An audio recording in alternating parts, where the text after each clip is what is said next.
सतगुरु साचे मेरे दाता दर तेरे तेरा गए। सतगुरु साचे मेरे दाता दर तेरे तेरा गए। गुरु मेरा चाहने वारेगा, मेरी प्रीत ना चकोरा वाली। गुरु मेरा चाहने वारेगा, मेरी प्रीत ना चकोरा वाली। पारे उपकार जो करें, लिखे जान न दाते तेरे। औगणा दा मैं भरिया, कोई गुण न गुरु जी विच मेरे। पारे उपकार जो करें, लिखे जान न दाते तेरे। औगणा दा मैं भरिया, कोई गुण न गुरु जी विच मेरे। हो जाए तेरी मौज दातिया, परे झोलियां तू पल विच खाली। गुरु मेरा चाहने वर्गा, मेरी प्रीत ना चकोरा वाली। गुरु मेरा चाहने वर्गा, मेरी प्रीत ना चकोरा वाली। ਉਹ ਪਰਮਾਤਮਾ ਜਦ ਵੀ ਸੰਸਾਰ ਨੂੰ ਤਾਰਨਾ ਚਾਹੁੰਦਾ ਹੈ, ਜਾਂ ਜਿਨ੍ਹਾਂ ਆਤਮਾ ਦੇ ਅੰਦਰ ਪਰਮਾਤਮਾ ਦੇ ਮਿਲਣ ਦਾ ਸ਼ੌਕ ਬਿਰੇ ਤੜਫ ਪੈਦਾ ਹੋ ਜਾਂਦੀ ਹੈ, ਉਹਨਾਂ ਨੂੰ ਲੈਣ ਵਾਸਤੇ ਉਹ ਆਪਣੀ ਕਲਾ, ਆਪਣੀ ਸ਼ਕਤੀ, ਆਪਣੀ ਤਾਕਤ ਸੰਤਾਂ ਦੇ ਅੰਦਰ ਰੱਖਦਾ ਹੈ। ਮਹਾਰਾਜ ਸਾਵਣ ਸਿੰਘ ਕਹਿੰਦੇ ਹੁੰਦੇ ਸੀਗੇ, ਜੋ ਸੰਤਾਂ ਦੇ ਅੰਦਰ ਤਾਕਤ ਕੰਮ ਕਰਦੀ ਹੈ ਉਹ ਬਿਆਨ ਤੋਂ ਬਾਹਰ ਹੁੰਦੀ ਹੈ। ਤਾਕਤ ਫਿਰ ਵੀ ਕਿਸੇ ਅੰਦਾਜ਼ੇ ਦੇ ਅੰਦਰ ਜੋਖਿਮਣੀ ਹੋ ਸਕਦੀ ਹੈ, ਲੇਕਿਨ ਉਹ ਅੰਦਾਜ਼ੇ ਤੋਂ ਬਾਹਰ ਹੁੰਦੀ ਹੈ। ਉਹ ਸਾਨੂੰ ਆ ਕੇ ਦੱਸਦੇ ਹੈ ਕਿ ਚਾਹੇ ਕੋਈ ਹਿੰਦੂ ਹੈ, ਮੁਸਲਮਾਨ ਹੈ, ਸਿੱਖ ਹੈ, ਈਸਾਈ ਹੈ, ਚਾਹੇ ਅਮਰੀਕਾ ਦੇ ਰਹਿਣ ਵਾਲਾ ਹੈ, ਅਫਰੀਕਾ ਦੇ ਰਹਿਣ ਵਾਲਾ ਹੈ, ਹਿੰਦੁਸਤਾਨ ਦੇ ਰਹਿਣ ਵਾਲਾ ਹੈ, ਉਹ ਪਰਮਾਤਮਾ ਸਭ ਦਾ ਇੱਕ ਹੈ। ਉਹ ਸਭ ਦਾ ਦਾਤਾ ਹੈ, ਸਭ ਦਾ ਬਾਦਸ਼ਾਹ ਹੈ। ਪਰਮਾਤਮਾ ਜਿਨ੍ਹਾਂ ਆਤਮਾ ਤੇ ਦਇਆ ਕਰਦਾ ਹੈ, ਉਹਨਾਂ ਨੂੰ ਉਹਨਾਂ ਮਹਾਤਮਾ ਦੀ ਸੰਗਤ ਔਰ ਸੋਭਤ ਦੇ ਵਿੱਚ ਲਿਆਉਂਦਾ ਹੈ। ਉਹ ਸੰਤ ਮਹਾਤਮਾ ਮਾਲਕ ਦੇ ਪਿਆਰੇ ਬੱਚੇ ਹੁੰਦੇ ਹੈ, ਰਹਿਮ ਦੇ ਸਮੁੰਦਰ ਹੁੰਦੇ ਹੈ। ਉਹ ਰਹਿਮਤ ਕਰਕੇ ਸਾਡਾ ਖਿਆਲ ਅੰਦਰ ਸ਼ਬਦ ਨਾਮ ਦੇ ਨਾਲ ਜੋੜ ਦਿੰਦੇ ਹੈ, ਔਰ ਉਹਨਾਂ ਦੀ ਰਹਿਮਤ ਦੇ ਅੰਦਰ ਅਸੀਂ ਨਾਮ ਦੇ ਤਰੱਕੀ ਕਰ ਜਾਂਦੇ ਹਾਂ, ਔਰ ਆਖਰ ਉਹ ਸਾਨੂੰ ਲੈ ਕੇ ਨਾਮ ਦੇ ਵਿੱਚ ਹੀ ਸਮਾ ਜਾਂਦੇ ਹਨ। ਆਪ ਦੇ ਅੱਗੇ ਗੁਰੂ ਅਮਰਦੇਵ ਜੀ ਮਹਾਰਾਜ ਦਾ ਸ਼ਬਦ ਰੱਖਿਆ ਜਾਂਦਾ ਹੈ। ਆਪ ਸਮਝਾਉਂਦੇ ਹੈ ਕਿ ਸਾਰੇ ਜਗ ਨੂੰ ਜੀਵਨ ਦੇਣ ਵਾਲਾ ਉਹ ਪਰਮਾਤਮਾ ਇੱਕ ਹੈ। ਅੱਜ ਤੱਕ ਜਿਸ ਨੂੰ ਮਿਲਿਆ, ਅੰਦਰੋਂ ਮਿਲਿਆ, ਬਾਹਰੋਂ ਨਾ ਕਦੇ ਕਿਸੇ ਨੂੰ ਮਿਲਿਆ, ਨਾ ਮਿਲ ਹੀ ਸਕਦਾ ਹੈ। ਹਾਂ, ਮਾਰੂ ਮਹਲਾ ਤੀਜਾ, ਪੰਨਾ 1045। ਜਗ ਜੀਵਨ ਸਾਚਾ ਏਕੋ ਦਾਤਾ, ਗੁਰ ਸੇਵਾ ਤੇ ਸ਼ਬਦ ਪਛਾਤਾ। ਜਗ ਜੀਵਨ ਸਾਚਾ ਏਕੋ ਦਾਤਾ, ਗੁਰ ਸੇਵਾ ਤੇ ਸ਼ਬਦ ਪਛਾਤਾ। ਏਕੋ ਅਮਰ ਏਕਾ ਪਾਤਸ਼ਾਹੀ, ਜੁਗ ਜੁਗ ਸਰਕਾਰ ਬਣਾਈ। ਹੁਣ ਆਪ ਕਹਿੰਦੇ ਜਿਸ ਪਰਮਾਤਮਾ ਨੇ ਸਾਨੂੰ ਜਨਮ ਦਿੱਤਾ ਹੈ ਉਹ ਸਾਡਾ ਸਭ ਦਾ ਦਾਤਾ ਹੈ, ਬਾਦਸ਼ਾਹ ਹੈ। ਸਭ ਕਾਇਨਾਤ ਉਸ ਪਰਮਾਤਮਾ ਨੇ ਪੈਦਾ ਕੀਤੀ ਹੈ, ਲੇਕਿਨ ਅਸੀਂ ਉਹਨੂੰ ਕਦ ਪਛਾਣ ਸਕਦੇ ਹਾਂ? ਜਦ ਅਸੀਂ ਮਹਾਤਮਾ ਦੀ ਸੰਗਤ ਔਰ ਸੋਬਤ ਦੇ ਵਿੱਚ ਜਾ ਕੇ ਉਹਨਾਂ ਦੇ ਕਹੇ ਮੁਤਾਬਕ ਸ਼ਬਦ ਨਾਮ ਦੀ ਕਮਾਈ ਕਰਨ ਲੱਗ ਜਾਂਦੇ ਹਾਂ। ਆਪ ਕਹਿਣ ਲੱਗੇ ਜਿਸ ਤਰ੍ਹਾਂ ਇੱਕ ਬਲਬ ਫਿਊਜ਼ ਹੋ ਜਾਂਦਾ ਹੈ, ਦੂਸਰਾ ਉਸ ਦੇ ਥਾਂ ਲੱਗ ਜਾਂਦਾ ਹੈ। ਇੱਕ ਮਹਾਤਮਾ ਨਾਮ ਦੇ ਕੇ ਚਲਿਆ ਜਾਂਦਾ ਹੈ, ਦੂਸਰਾ ਆ ਕੇ ਸਤਸੰਗ ਦਾ ਪਾਣੀ ਦੇ ਕੇ ਉਹਨਾਂ ਬੂਟਿਆਂ ਨੂੰ ਹਰੇ ਭਰੇ ਕਰ ਲੈਂਦਾ ਹੈ। ਗੁਰੂ ਸਾਹਿਬ ਕਹਿੰਦੇ ਆ ਸਾਨੂੰ ਇਹ ਨਹੀਂ ਸੋਚਣਾ ਚਾਹੀਦਾ ਕਿ ਇਹ ਕਿਸ ਜਾਤੀ ਦਾ, ਕਿਸ ਮੁਲਕ ਦਾ ਹੈ।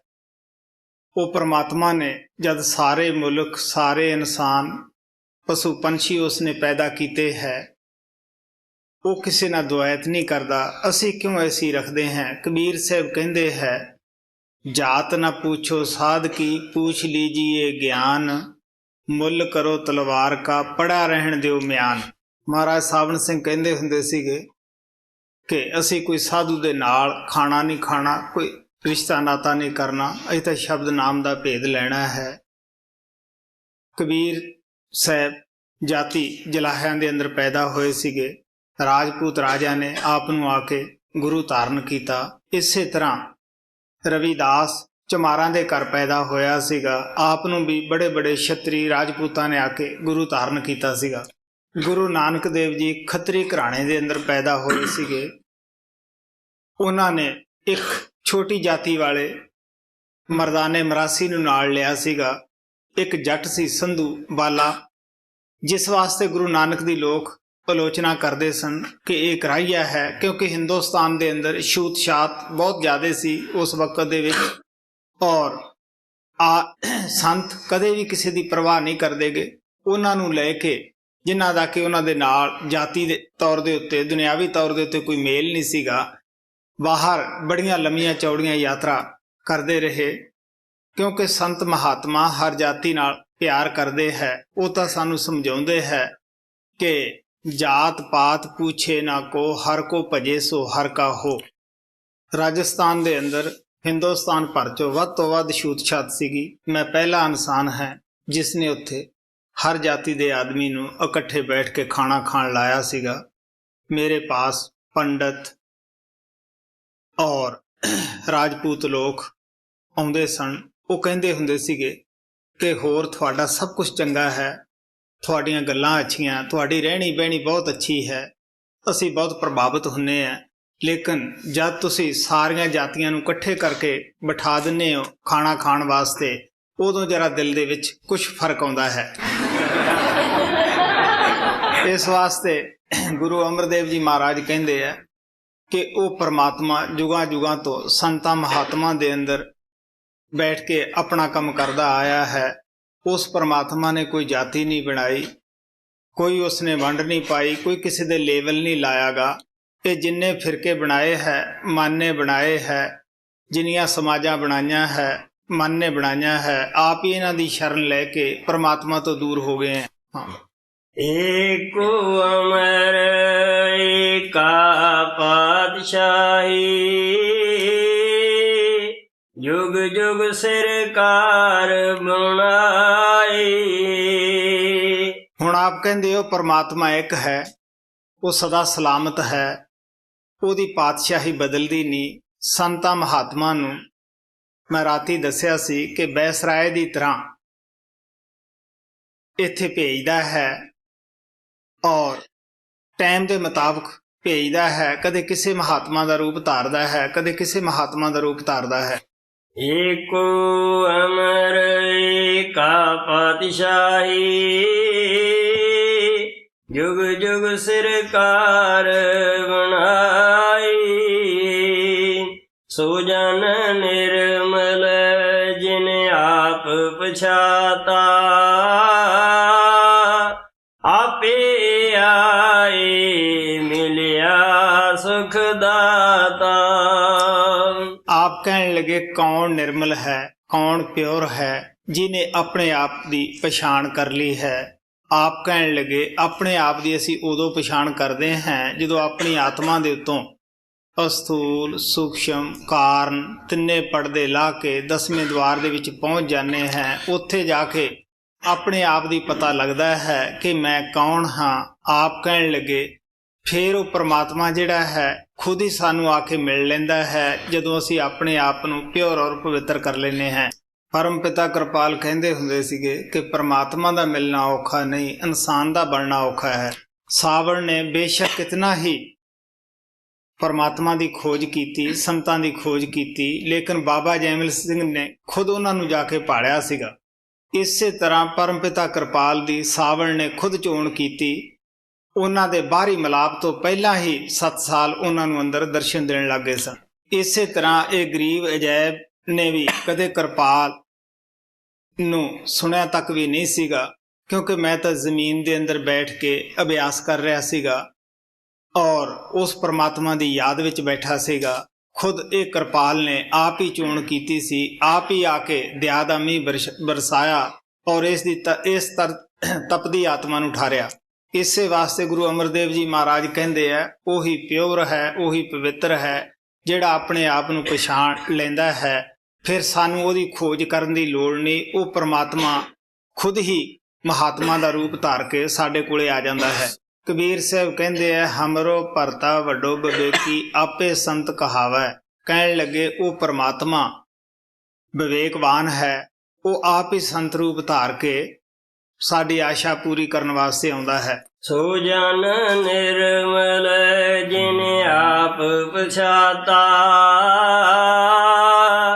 आपे आए मिलिया सुखदाता। रसना शब्द रति गुण गावे, दर साचै पत पाए। गुरमुख नाम मिलै वड्याई, मनमुख निंदक पात गवाई। हुण आप गुरमुख और मनमुख दे मुतलक दसदे है कि गुरमुख नाम की कमाई करते हैं, परमात्मा उन्होंने अपने दर दे उत्ते बुला के वड्याई दिंदा है। की वड्याई दिंदा है? अपने नाल मिला लैंदा है। आप कहते मनमुख जिहड़े है वो लोकां दी निंदिया कर करके अपना जन्म बर्बाद कर जाते हैं। गुरमुख नाम मिलै वड्याई, मनमुख निंदक पत गवाई। नाम रते परमहंस बैरागी, निज कर ताड़ी लाई। हुण आप कहते जिन्हां दे अंदर नाम प्रगट हो जाता है, सच्चे वैरागी परमहंस उही है, उन्हां दी लिव उस परमात्मा दे नाल लग जाती है। हिंदुस्तान दे अंदर एक वैरागियां दा पंथ है। उन्हां दा यह उपदेश हुंदा है कि घर बार छड्ड दिओ, पुत्र धीआं छड्ड दिओ, मंगो खाओ, बस यही रब दी भगती है। लेकिन गुरु नानक साहब कहने लगे वो कैर आदमी है जिहड़ा घर दीआं जिम्मेवारियां छड्ड के लोकां तो मंग के खाएगा। कहने लगे सच्चे वैरागी उही है जो शब्द नाम की कमाई करते हैं गृहस्थ दे अंदर रह के। नाम रते परमहंस बैरागी, निज कर ताड़ी लाई। शब्द मरैन सोई जन पूरा, सतगुर आख सुनाए सूरा। काया अंदर अमृत सर साचा, माने पीवे पाए सुभाई। हुण आप प्यार दे नाल कहंदे है कि साडे सूरमे गुरु अंगद देव जी महाराज दा वाक है, जो शब्द नाम की कमाई करता है वही पूरा इंसान है। ਜਿਸ ਤੀਰਥ ਦੇ ਵਿੱਚ ਨਹਾ ਕੇ ਸਾਡੇ ਜਨਮਾਂ ਜਨਮਾਤਰਾਂ ਦੇ ਪਾਪ ਲੈਣੇ ਹੈ, ਉਹ ਸਾਡੀ ਦੇਹ ਔਰ ਵਜੂਦ ਦੇ ਅੰਦਰ ਹੈ। ਬਾਹਰ ਦਾ ਕੋਈ ਪਾਣੀ ਪਾਪਾਂ ਦੀ ਮੈਲ ਨਹੀਂ ਲਾ ਸਕਦਾ, ਬਦਨ ਦੀ ਮੈਲ ਲਾ ਸਕਦਾ ਹੈ। ਗੁਰੂ ਅਮਰਦੇਵ ਜੀ ਮਹਾਰਾਜ ਉਸ ਨੂੰ ਅੰਮ੍ਰਿਤਸਰ ਕਰਕੇ ਬਿਆਨ ਕਰਦੇ ਹੈ। ਕਬੀਰ ਸਾਹਿਬ ਉਸ ਨੂੰ ਪ੍ਰਾਗਰਾਜ ਕਰਕੇ ਬਿਆਨ ਕਰਦੇ ਹੈ। ਬਾਹਰ ਕੋਈ ਤੀਰਥ ਐਸਾ ਨਹੀਂਗਾ ਕਿ ਜਿਹੜਾ ਸਾਡੇ ਪਾਪਾਂ ਦੀ ਮੈਲ ਲਾ ਦੇਵੇ। ਆਪ ਕਹਿਣ ਲੱਗੇ, ਅਗਰ ਜੇ ਤੁਸੀਂ ਜਨਮਾਂ ਜਨਮਾਤਰਾਂ ਦੀ ਮੈਲ ਲਾਉਣੀ ਹੈ ਤਾਂ ਆਪਣੀ ਆਤਮਾ ਤੋਂ ਸਥੂਲ ਸੂਖਸ਼ਮ ਕਾਰਨ ਤਿੰਨੇ ਪਰਦੇ ਲਾ ਕੇ ਤੁਸੀਂ 10ਵੇਂ ਦੁਆਰ ਦੇ ਵਿੱਚ ਜਾਓ, ਉਹ ਅੰਮ੍ਰਿਤਸਰ ਤੁਹਾਨੂੰ ਉੱਥੇ ਮਿਲੇਗਾ। ਬਾਹਰਲੇ ਤੀਰਥਾਂ ਦੇ ਮੁਤਲਕ ਕਬੀਰ ਸਾਹਿਬ ਕਹਿੰਦੇ ਹੈ, ਤੀਰਥ ਨਾਤਿਆਂ ਜੇਗਤ ਹੋਵੇ, ਨਿਤ ਨਿਤ ਮੈਂਡਕ ਨਾਵੈ, ਜੈਸੇ ਮੈਂਡਕ ਤੈਸੇ ਉਹ ਨਰ ਫਿਰ ਜੋਨੀ ਆਵੈ। ਗੁਰੂ ਅਰਜਨ ਦੇਵ ਜੀ ਮਹਾਰਾਜ ਕਹਿੰਦੇ ਹੈ, ਕੋਟ ਤੀਰਥ ਮੱਜਨ ਇਸ਼ਨਾਨਾ, ਇਸ ਕਲਮੇ ਮੈਲ ਭਰੀਜੈ, ਸਾਧ ਸੰਗ ਜੋ ਹਰ ਗੁਣ ਗਾਵੈ, ਸੋ ਨਿਰਮਲ ਕਰ ਲੀਜੈ। ਕਾਇਆ ਅੰਦਰ ਅੰਮ੍ਰਿਤ ਸਰ ਸਾਚਾ, ਮਾਨੇ ਪੀਵੇ ਪਾਏ ਸੁਭਾਈ, ਪੜ ਪੰਡਤ ਅਵਰਾ ਸਮਝਾਏ, ਕਰ ਜਲ ਤੇ ਕੀ ਖਬਰ ਨ ਪਾਏ।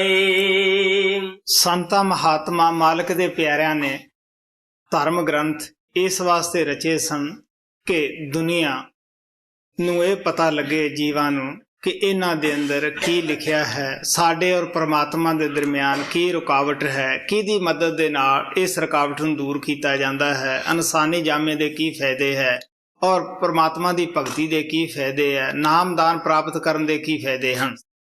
ਜਿੰਨਾ ਚਿਰ ਤਾਂ ਸੰਤ ਮਹਾਤਮਾ ਦੇਹ ਔਰ ਵਜੂਦ ਦੇ ਵਿੱਚ ਰਹਿੰਦੇ ਹੈ, ਉਤਨਾ ਚਿਰ ਤਾਂ ਲੋਕ ਉਸ ਤਾਲੀਮ ਤੋਂ ਫਾਇਦਾ ਉਠਾਉਂਦੇ ਰਹਿੰਦੇ ਹੈ। ਉਹਨਾਂ ਦੇ ਗਿਆਨ ਤੋਂ ਬਾਅਦ ਉਸ ਨੂੰ ਮਜ਼ਹਬ ਦੀ ਸ਼ਕਲ ਦੇ ਦਿੰਦੇ ਹੈ, ਕੌਮ ਦੀ ਸ਼ਕਲ ਦੇ ਦਿੰਦੇ ਹੈ। ਤੁਸੀਂ ਦੇਖ ਲਓ ਕਿ ਜਿਨ੍ਹਾਂ ਮਾਲਕ ਦੇ ਪਿਆਰਿਆਂ ਦਾ ਉਪਦੇਸ਼ ਕੁੱਲ ਦੁਨੀਆ ਵਾਸਤੇ ਸੀ, ਜਦੋਂ ਅਸੀਂ ਉਸ ਨੂੰ ਇੱਕ ਸਮਾਜ ਦੇ ਅੰਦਰ ਬੰਨ੍ਹ ਦਿੰਦੇ ਹਾਂ, ਇਦੋਂ ਵੱਧ ਅਸੀਂ ਉਹਨਾਂ ਮਾਲਕ ਦੇ ਪਿਆਰਿਆਂ ਨਾਲ ਕੀ ਬੇਇਨਸਾਫੀ ਕਰ ਸਕਦੇ ਹਾਂ। ਇਹ ਅਸੀਂ ਸਿਰਫ ਆਪਣੇ ਪੇਟ ਵਾਸਤੇ ਕਰਦੇ ਹਾਂ ਜਾਂ ਆਪਣੀ ਮਾਨ ਵਡਿਆਈ ਵਾਸਤੇ ਕਰਦੇ ਹਾਂ। ਗ੍ਰੰਥਾਂ ਪੁਸਤਕਾਂ ਦੇ ਅਸੀਂ ਭੋਗ ਪਾਉਣ ਵਿੱਚ ਹੀ ਮੁਕਤੀ ਸਮਝਦੇ ਹਾਂ। ਗੁਰੂ ਅਮਰਦਾਸ ਜੀ ਮਹਾਰਾਜ ਕਹਿੰਦੇ ਆ, ਪੜ ਪੰਡਤ ਅਵਰਾ ਸਮਝਾਏ, ਘਰ ਜਲ ਤੇ ਕੀ ਖਬਰ ਨਾ ਪਾਏ। ਲੋਕਾਂ ਨੂੰ ਤਾਂ ਪੰਡਤ ਜਾਂ ਭਾਈ ਲੋਕ ਸਮਝਾਉਂਦੇ ਹੈ, ਇਸ ਤਰ੍ਹਾਂ ਕਰੋ, ਇਸ ਤਰ੍ਹਾਂ ਕਰੋ, ਲੇਕਿਨ ਜਿਹੜਾ ਆਪਣਾ ਹਿਰਦਾ ਹੈ ਉਹ ਕਾਮ, ਕ੍ਰੋਧ, ਲੋਭ, ਮੋਹ, ਹੰਕਾਰ ਦੇ ਨਾਲ ਸੜ ਰਿਹਾ ਹੈ। ਪੜ ਪੰਡਤੇ ਅਵਰਾ ਸਮਝਾਏ, ਘਰ ਜਲ ਤੇ ਕੀ ਖਬਰ ਨ ਪਾਏ। ਬਿਨ ਸਤਿਗੁਰ ਸੇਵੀ ਨਾਮ ਨ ਪਾਈਐ, ਪੜ ਥਾਕੇ ਸ਼ਾਂਤ ਨ ਆਏ। ਹੁਣ ਆਪ ਕਹਿੰਦੇ ਆ, ਬਗੈਰ ਸਤਿਗੁਰੂ ਤੋਂ ਨਾਮ ਮਿਲਦਾ ਹੀ ਨਹੀਂਗਾ, ਕਿਉਂਕਿ ਨਾਮ ਦਾ ਭੰਡਾਰੀ ਉਹੀ ਬਣ ਕੇ ਆਉਂਦਾ ਹੈ। ਆਪ ਕਹਿੰਦੇ ਤੁਸੀਂ ਪੜ ਪੜ ਕੇ ਥੱਕ ਜਾਓ, ਚੂਰ ਹੋ ਜਾਓ, ਤੁਹਾਨੂੰ ਕਦੇ ਸ਼ਾਂਤੀ ਪ੍ਰਾਪਤ ਹੋ ਹੀ ਨਹੀਂ ਸਕਦੀ ਗੀ। ਬਿਨ ਸਤਿਗੁਰ ਸੇਵੀ ਨਾਮ ਨ ਪਾਈਐ, ਪੜ ਥਾਕੇ ਸ਼ਾਂਤ ਨ ਆਏ।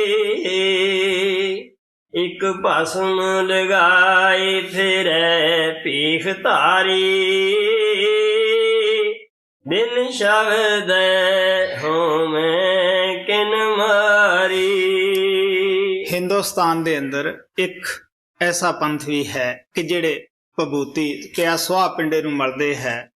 ਆਪ ਕਹਿਣ ਲੱਗੇ ਕਿ ਉਹਨਾਂ 'ਚ ਵਜਾਏ ਹੰਕਾਰ ਘਟਣ ਦੇ ਵੱਧ ਹੋ ਜਾਂਦਾ ਹੈ ਕਿ ਅਸੀਂ ਸਾਧੂ ਬਣ ਗਏ ਹਾਂ, ਔਰ ਲੋਕਾਂ ਤੋਂ ਜਾ ਕੇ ਮੰਗਦੇ ਹੈ, ਧਮਕਾ ਕੇ ਮੰਗਦੇ ਹੈ ਕਿ ਅਸੀਂ ਸਾਧੂ ਹਾਂ, ਤੁਹਾਡਾ ਹੱਕ ਬਣਦਾ, ਸਾਨੂੰ ਦਿਓ।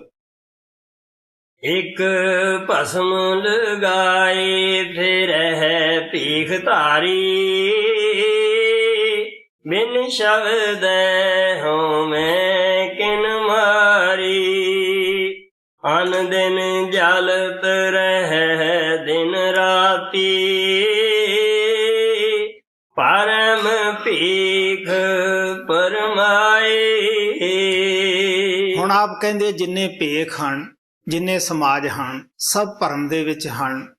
ਇਹ ਦਿਨੇ ਵੀ ਜਲਦੇ ਹੈ, ਰਾਤ ਨੂੰ ਵੀ ਜਲਦੇ ਹੈ। ਤੁਹਾਨੂੰ ਪਤਾ ਹੀ ਹੈ ਕਿ ਈਸਾਈਆਂ ਦੇ 20 ਫਿਰਕਿਆਂ ਤੋਂ ਜ਼ਿਆਦਾ ਹੈ, ਸਿੱਖਾਂ ਦੇ ਕੋਈ 50 ਫਿਰਕਿਆਂ ਤੋਂ ਜ਼ਿਆਦਾ ਹੈ, ਮੁਸਲਮਾਨਾਂ ਦੇ ਵੀ ਬਹੁਤ ਸਾਰੇ ਫਿਰਕੇ ਹੈ, ਔਰ ਹਿੰਦੂਆਂ ਦੇ ਫਿਰਕਿਆਂ ਦਾ ਤਾਂ ਕੋਈ ਅੰਦਾਜ਼ਾ ਹੀ ਨਹੀਂਗਾ। ਇੱਕ ਫਿਰਕਾ ਦੂਸਰੇ ਫਿਰਕੇ ਦੀ ਨਿੰਦਿਆ ਆਲੋਚਨਾ ਕਰਦਾ ਹੈ। ਦੂਸਰੀ ਵਰਲਡ ਵਾਰ ਦੇ ਵਿੱਚ ਤੁਹਾਨੂੰ ਪਤਾ ਹੀ ਹੈ ਕਿ ਈਸਾਈਆਂ ਨੂੰ ਹੀ ਮਾਰ ਰਹੇ ਸਨ। ਅੱਜ ਜੀਂਦੀ ਜਾਗਦੀ ਮਿਸਾਲ ਹੈ ਇਰਾਕ ਈਰਾਨ ਦਾ ਯੁੱਧ ਜਿਹੜਾ ਹੈ, ਉਹ ਵੀ ਇੱਕ ਦੋ ਫਿਰਕਿਆਂ ਦੇ ਦਰਮਿਆਨ ਹੀ ਹੈ। ਵੈਸੇ ਤਾਂ ਇੱਕ ਕੁਰਾਨ ਨੂੰ ਮੰਨਣ ਵਾਲੇ ਹੈ, ਇੱਕ ਮੁਹੰਮਦ ਸਾਹਿਬ ਨੂੰ ਮੰਨਣ ਵਾਲੇ ਹੈ। ਇਸ ਵਾਸਤੇ ਗੁਰੂ ਅਮਰਦੇਵ ਜੀ ਮਹਾਰਾਜ ਕਹਿੰਦੇ ਹੈ ਕਿ ਇਹਨਾਂ ਲੋਕਾਂ ਦੇ ਅੰਦਰ ਈਰਖਾ ਹੁੰਦੀ ਹੈ, ਇੱਕ ਦੂਸਰੇ ਨੂੰ ਦੇਖ ਕੇ ਖੁਸ਼ ਨਹੀਂ ਹੁੰਦੇ, ਜਲਨ ਪੈਦਾ ਹੁੰਦੀ ਹੈ। ਹਨ ਦਿਨ ਜਲਤ ਰਹਿ ਦਿਨ ਰਾਤੀ, ਪਰਮ ਭੀਖ ਪਰਮਾਏ।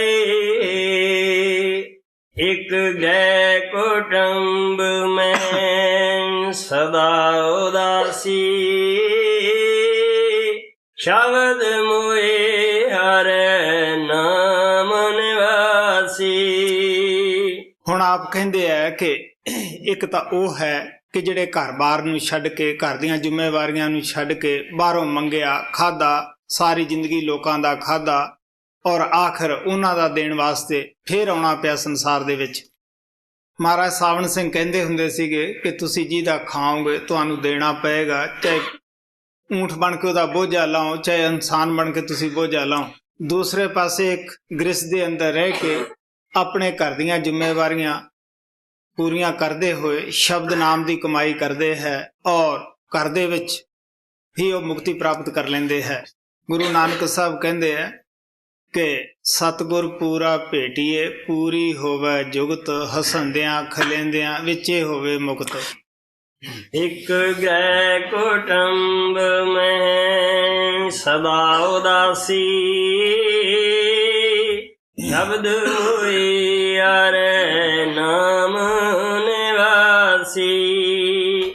ਅਨ ਦਿਨ ਸਦਾ ਰਹਿ ਰੰਗ ਰਾਤੀ, ਪੈ ਪਾਏ ਭਗਤ ਚਿਤ ਲਾਈ। ਹੁਣ ਆਪ ਕਹਿੰਦੇ ਕਿ ਜਿਨ੍ਹਾਂ ਦੇ ਦਿਲ ਅੰਦਰ ਪ੍ਰਮਾਤਮਾ ਦਾ ਪਿਆਰ ਹੈ, ਉਹਨਾਂ ਨੂੰ ਪ੍ਰਮਾਤਮਾ ਦਾ ਡਰ ਵੀ ਹੁੰਦਾ ਹੈ। ਇਸ ਵਾਸਤੇ ਆਪ ਕਹਿੰਦੇ ਉਹ ਦਿਨੇ ਰਾਤ ਪ੍ਰਮਾਤਮਾ ਦੇ ਰੰਗ ਵਿੱਚ ਰਤੇ ਜਾਂਦੇ ਹੈ। ਉਹ ਐਸਾ ਕੰਮ ਸਤਸੰਗੀ ਬਿਲਕੁਲ ਨਹੀਂ ਕਰਦੇ ਜਿਹਦੇ ਨਾਲ ਭੈੜਾ ਖੋਟਾ ਕਰਮ ਬਣਦਾ ਹੋਵੇ ਜਾਂ ਉਹਨਾਂ ਦਾ ਗੁਰੂ ਨਾਰਾਜ਼ ਹੁੰਦਾ ਹੋਵੇ। ਅਨ ਦਿਨ ਸਦਾ ਰਹਿ ਰੰਗ ਰਾਤੀ, ਪੈ ਪਾਏ ਭਗਤ ਚਿਤ ਲਾਈ। ਮਨਮੁਖ ਨਿੰਦਾ ਕਰ ਕਰ ਵਿਗੁਤਾ, ਅੰਤਰ ਲੋਭ ਭੋਕੈ ਜਿਸ ਕੁੱਤਾ। ਹੁਣ ਆਪ ਉੱਪਰ ਗੁਰਮੁਖਾਂ ਦੀ ਮਹਿਮਾ ਗਾ ਕੇ ਹੁਣ ਫਿਰ ਮਨਮੁਖਾਂ ਦੇ ਤਰਫ ਆਉਂਦੇ ਹੈ। ਕਹਿਣ ਲੱਗੇ ਮਨਮੁਖਾਂ ਦੀ ਕੀ ਹਾਲਤ ਹੁੰਦੀ ਹੈ। ਉਹਨਾਂ ਦੇ ਅੰਦਰ ਲੋਭ ਦਾ ਕੁੱਤਾ ਦਿਨ ਰਾਤ ਭੌਂਕ ਰਿਹਾ ਹੁੰਦਾ ਹੈ ਕਿ ਉੱਥੋਂ ਵੀ ਮਿਲ ਜਾਵੇ, ਉਹਦੀ ਜਾਇਦਾਦ ਤੇ ਵੀ ਕਬਜ਼ਾ ਹੋ ਜੇ, ਉਹਦੀ ਤੇ ਵੀ ਮੇਰਾ ਕਬਜ਼ਾ ਹੋ ਜਾਵੇ, ਸਾਰੀ ਦੁਨੀਆ ਦਾ ਧਨ ਪਦਾਰਥ ਮੇਰੇ ਕੋਲ ਹੀ ਆ ਜਾਵੇ। ਉਹ ਆਪਣੀ ਤ੍ਰਿਸ਼ਨਾ ਨੂੰ ਪੂਰੀ ਕਰਨ ਵਾਸਤੇ ਜਾਇਜ਼ ਨਜਾਇਜ਼ ਹਰ ਕਿਸਮ ਦੇ ਹੱਥਕੰਡੇ ਅਪਣਾਉਂਦਾ ਹੈ, ਨਿੰਦਿਆ ਕਰਦਾ ਹੈ, ਔਰ ਅਦਾਲਤਾਂ ਦੇ ਵਿੱਚ ਜਾਂਦਾ ਹੈ ਕਿ ਮੈਨੂੰ ਦੁਨੀਆ ਦਾ ਧਨ ਮਿਲ ਜਾਵੇ। ਕਾਹਦੇ ਵਾਸਤੇ ਜਾਂਦਾ ਹੈ? ਲੋਭ ਦੇ ਵਸ ਹੋ ਕੇ ਜਾਂਦਾ ਹੈ। ਮਨਮੁਖ ਨਿੰਦਾ ਕਰ ਕਰ ਵਿਗੁਤਾ,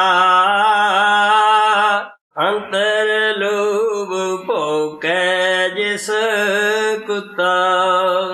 ਜਮ ਕਾਲ ਤਿਸ ਕਦੇ ਨਾ ਛੋੜੈ, ਅੰਤ ਗਿਆ ਪਛਤਾਈ। ਹੁਣ ਆਪ ਕਹਿੰਦੇ ਹੈ ਕਿ ਐਸੇ ਇਨਸਾਨ ਨੂੰ ਜਮ ਕਦੇ ਵੀ ਨਹੀਂ ਛੱਡਦੇਗੇ, ਬੇਪਤੀ ਕਰਕੇ ਲੈ ਜਾਂਦੇ ਹਨ। ਜਮ ਕਾਲ ਤਿਸ ਕਦੇ ਨਾ ਛੋੜੈ,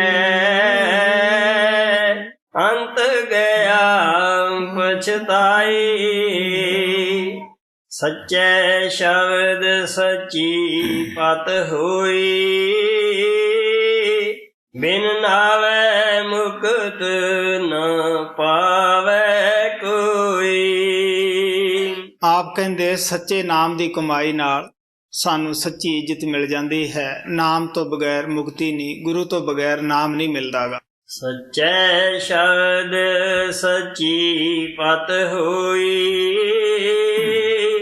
ਬਿਨ ਨਾਵੇ ਮੁਕਤ ਨ ਪਾਵੇ ਕੋਈ। ਬਿਨ ਸਤਿਗੁਰ ਕੋ ਨਾਉ ਨ ਪਾਏ, ਪ੍ਰਭ ਐਸੀ ਬਣਤ ਬਣਾਈ। ਹੁਣ ਗੁਰੂ ਅਮਰਦੇਵ ਜੀ ਮਹਾਰਾਜ ਕਹਿੰਦੇ ਕਿ ਇਹ ਮੈਂ ਤੁਹਾਨੂੰ ਆਪਣੀ ਤਰਫੋਂ ਨਹੀਂ ਕੋਈ ਸੁਣਾ ਰਿਹਾ, ਇਹ ਪ੍ਰਮਾਤਮਾ ਨੇ ਖੁਦ ਹੀ ਐਸਾ ਕਾਨੂੰਨ ਬਣਾਇਆ ਹੈ ਕਿ ਬਗੈਰ ਗੁਰੂ ਤੋਂ ਕੋਈ ਨਾਮ ਕਿਸੇ ਦੇ ਅੰਦਰ ਧਾਰ ਹੀ ਨਹੀਂ ਸਕਦਾ, ਦੇ ਹੀ ਨਹੀਂ ਸਕਦਾ। ਪ੍ਰਮਾਤਮਾ ਸੰਤਾਂ ਨੂੰ ਹੀ ਭੰਡਾਰੀ ਬਣਾ ਕੇ ਭੇਜਦਾ ਹੈ। ਲੇਕਿਨ ਸਾਨੂੰ ਪਤਾ ਹੀ ਹੈ ਕਿ ਅੱਜ ਦੇ ਵਕਤ ਦੇ ਵਿੱਚ ਜੋ ਗੁਰੂ ਸ਼ਬਦ ਹੈ ਬਦਨਾਮ ਹੋ ਚੁੱਕਿਆ ਹੈ, ਕਿਉਂਕਿ ਜਗ੍ਹਾ ਜਗ੍ਹਾ ਅਸਲ ਦੀ ਨਕਲ ਹੋ ਰਹੀ ਹੈ। ਲੇਕਿਨ ਮੈਂ ਦੱਸਦਾ ਹੁੰਦਾ ਹੈ, ਕਿਸੇ ਮਹਾਤਮਾ ਦੀ ਸ਼ਰਨ ਜਾਣ ਤੋਂ ਪਹਿਲਾਂ ਉਹਦੀ ਹਿਸਟਰੀ ਜ਼ਰੂਰ ਤੁਸੀਂ ਦੇਖ ਲਓ, ਕਿਉਂਕਿ ਕਮਾਈ ਦਾ ਮਜਬੂਨ ਹੁੰਦਾ ਹੈ, ਕੁਰਬਾਨੀ ਦਾ ਮਜਬੂਨ ਹੁੰਦਾ ਹੈ। ਕਿ ਇਸ ਨੇ ਕੋਈ 10 ਸਾਲ 15-20 ਸਾਲ ਕੋਈ ਇਹਨੇ ਮਿਹਨਤ ਕੀਤੀ ਹੈ। ਸਵਾਮੀ ਜੀ ਮਹਾਰਾਜ ਦੀ ਇਹ ਕੁਰਬਾਨੀ ਸੀ ਕਿ ਉਹਨਾਂ ਨੇ ਬਹੁਤ ਸਾਰਾ ਧਨ ਪਦਾਰਥ ਲੋਕਾਂ ਤੋਂ ਲੈਣਾ ਸੀਗਾ। ਆਪ ਨੇ ਜਦੋਂ ਪਰਮਾਰਥ ਦਾ ਆਪ ਦੇ ਅੰਦਰ ਜਾਗ ਤੁਲਸੀ ਸਾਹਿਬ ਨੇ ਲਾਈ, ਕੀ ਕੀਤਾ, ਲੋਕਾਂ ਨੂੰ 3 ਦਿਨਾਂ ਦੀ ਮੋਹਲਤ ਦਿੱਤੀ ਬਈ ਅਸੀਂ ਜਿਨ੍ਹਾਂ ਤੋਂ ਪੈਸਾ ਲੈਣਾ ਹੈ ਉਹ 3 ਦਿਨਾਂ ਦੇ ਅੰਦਰ ਅੰਦਰ ਅਗਰ ਕੋਈ ਦੇ ਜਾਵੇ ਤਾਂ ਠੀਕ ਹੈ, ਨਹੀਂ ਤਾਂ ਅਸੀਂ ਉਹ ਪੈਸਾ ਛੱਡਿਆ। ਕਿਸੇ ਤੋਂ ਵਿਆਜ ਨਹੀਂ ਲਿਆ ਸੀਗਾ, ਬਲਕਿ ਜੋ ਕੁਛ ਆਪਦੇ ਕੋਲੇ ਧਨ ਪਦਾਰਥ ਸੀ ਸਭ ਪਰਮਾਰਥ ਦੇ ਵਿੱਚ ਲਾ ਦਿੱਤਾ। ਮਹਾਰਾਜ ਸਾਵਣ ਸਿੰਘ ਨੇ ਜੋ ਵੀ ਉਹਨਾਂ ਕੋਲੇ ਆਪਣੀ ਨੌਕਰੀ ਦੇ ਦੌਰਾਨ ਪੈਸਾ ਹੁੰਦਾ ਸੀਗਾ ਸਾਰਾ ਹੀ ਬਾਬਾ ਜੈਮਲ ਸਿੰਘ ਦੀ ਸੇਵਾ ਦੇ ਵਿੱਚ ਉਹ ਹਾਜ਼ਰ ਕਰਦੇ ਰਹੇ। ਇਹੀ ਹਾਲਤ ਮਹਾਰਾਜ ਕਿਰਪਾਲ ਦੀ ਸੀ, ਬਲਕਿ ਬਿਆਸ ਡੇਰੇ ਦੇ ਅੰਦਰ ਆਪ ਨੇ ਬਹੁਤ ਇੱਕ ਆਲੀਸ਼ਾਨ ਮਕਾਨ ਬਣਾਇਆ ਸੀਗਾ, ਬਹੁਤ ਅੱਛੀ ਕੋਠੀ ਸੀ। ਮੇਰੀ ਉਹ ਦੇਖੀ ਸੀਗੀ।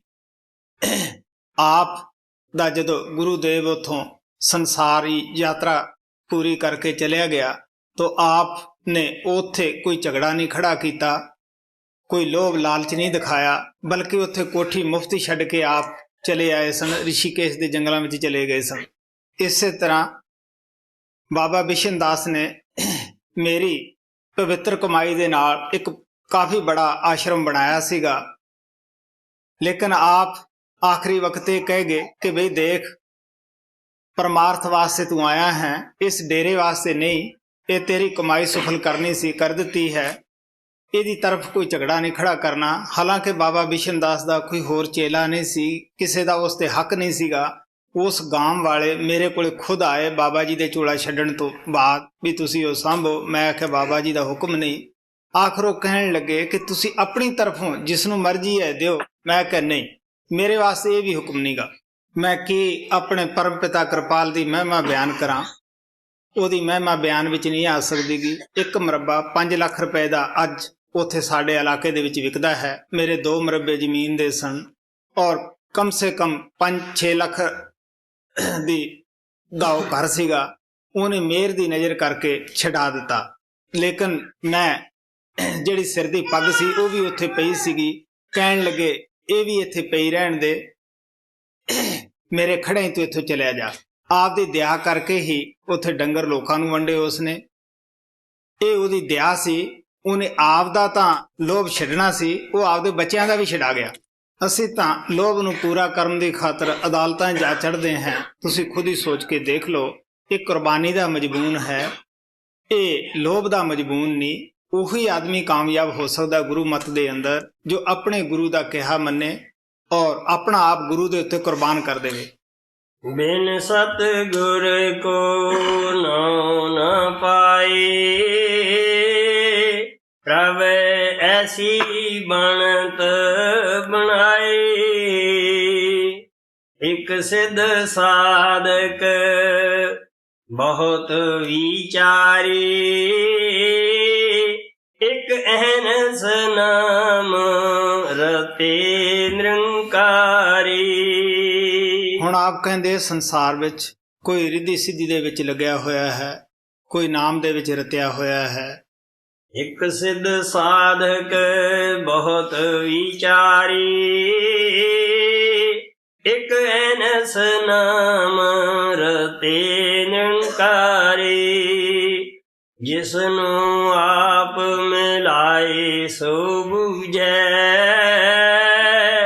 ਭਗਤ ਪਾਈ ਪਹੁ ਜਾਏ।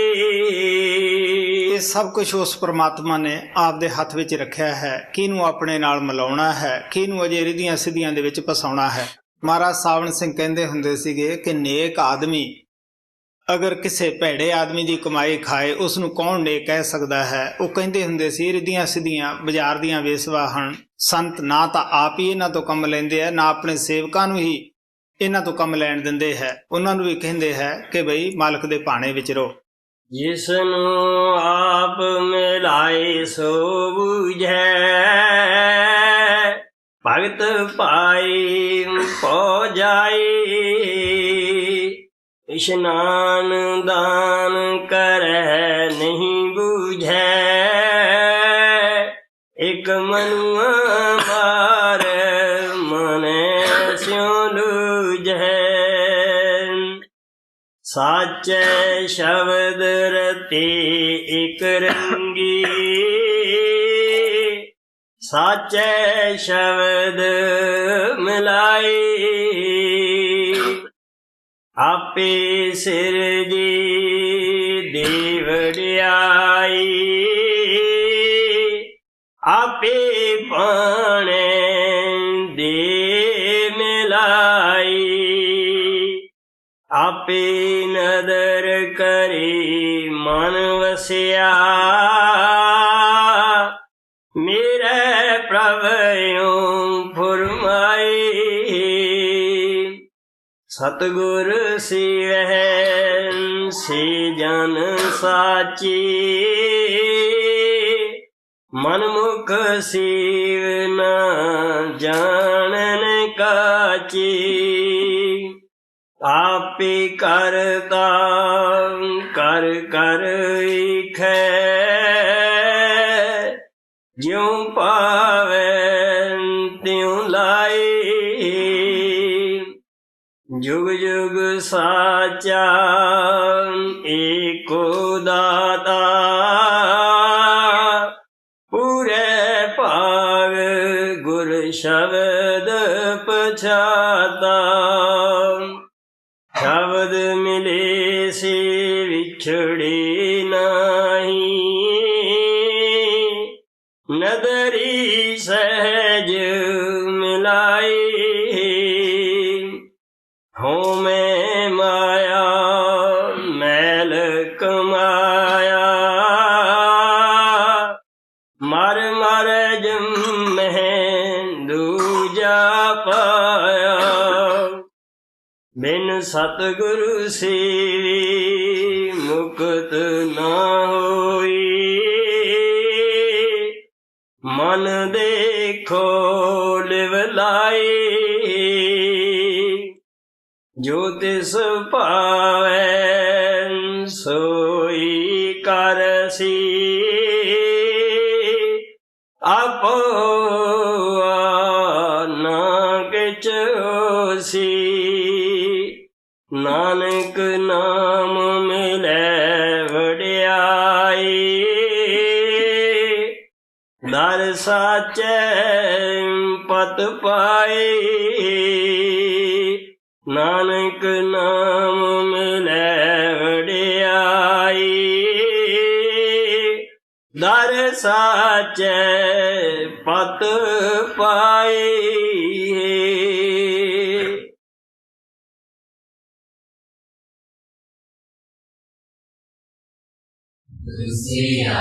Just know, hear, call of Guru, Sadamana Vadiyado, Moradiyo. Just know, hear, call of Guru, Sadamana Vadiyado. ਵਧੀਆ ਦੋ ਮੋਰਤੀਓ। ਪਰਮ ਪਿਤਾ ਪਰਮਾਤਮਾ ਸਾਵਣ ਕਿਰਪਾਲ ਦੇ ਚਰਨਾਂ ਦੇ ਵਿੱਚ ਨਮਸਕਾਰ ਹੈ, ਜਿਨ੍ਹਾਂ ਨੇ ਗਰੀਬ ਆਤਮਾ ਤੇ ਰਹਿਮ ਕਰਕੇ, ਦਇਆ ਕਰਕੇ ਆਪ ਦਾ ਜਸ਼ ਕਰਨ ਦਾ, ਆਪ ਦੀ याद ਵਿੱਚ बैठने ਦਾ मौका ਦਿੱਤਾ है। प्यारे सांझ जी, अभी हाल ही में काफ़ी ऐसे संदेश आए हैं जिनके अंदर इस तरह का जिक्र आया कि जैसे मौत का बाज पता नहीं किस घड़ी हमें ले जाए, या हमें इस तरह का मौका फिर दोबारा नहीं मिलेगा। कई सेवकों ने इसको इस तरह से समझा है कि आप हमें जगाने की कोशिश कर रहे हो, जिससे कि हम वास्तव में अभ्यास करना शुरू कर दें, ज़्यादा समय मधुर याद में बिताएं और डायरियां रख करके अपने जीवन को सुधारें। जबकि कुछ ऐसे प्रेमी हैं जिनको काफ़ी चिंता हो गई है और वो ये समझते हैं कि इसका ये मतलब है कि आप जल्दी ही इस दुनिया से चले जाओगे।